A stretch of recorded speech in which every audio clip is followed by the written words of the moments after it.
Hello everyone. Today's video is going to be a quick tutorial demonstrating how I use a Windows shortcut icon to quickly shut down the Windows 8 operating system.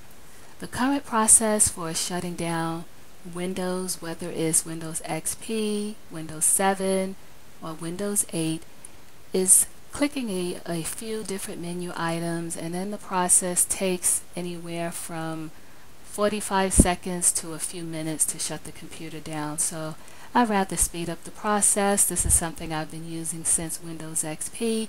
It shuts the computer down so much faster. So let me just show you how many clicks there are to shut down the computer using Windows 8.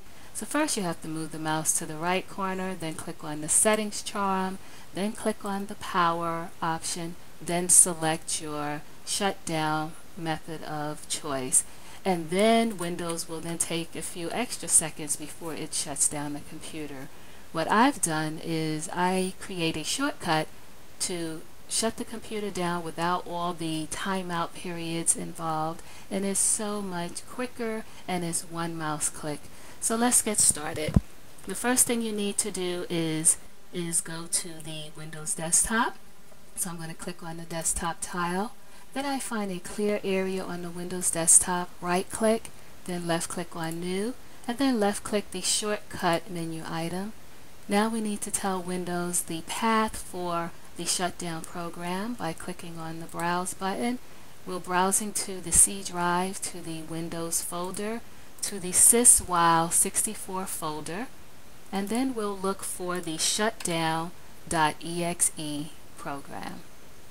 So here is the program. We'll left click on it and then click OK. Now we need to tell Windows how it is to perform the shutdown. We want to shut the computer down without restarting. So the switch for that is -S. After the EXE, press your space bar and then press the hyphen key and then type the letter S as in Sam.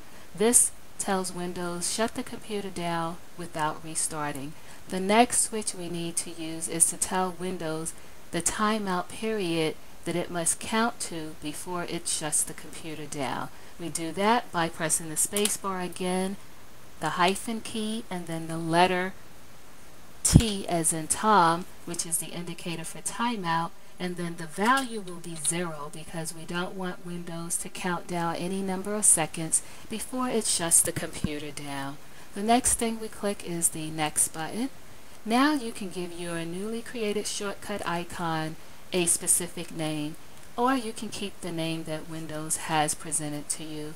I'll leave it as Shutdown.exe for the purpose of this example, and then we'll click the Finish button.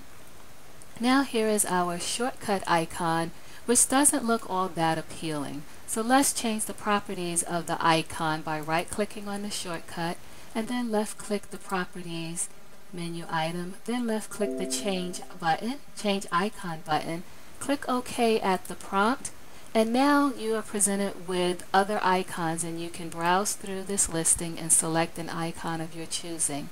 I selected the red button with the hyphen symbol because that is the indicator to me of an off switch. You may choose a different icon, but let's select this one for the purpose of this tutorial, then click OK. Now click the Apply button and then click on the OK button.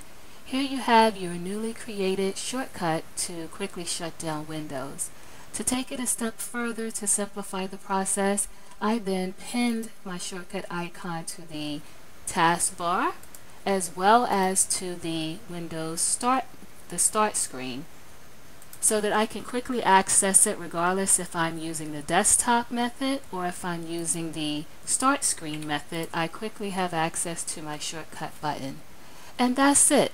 Now you have a shortcut to quickly shut the Windows operating system down.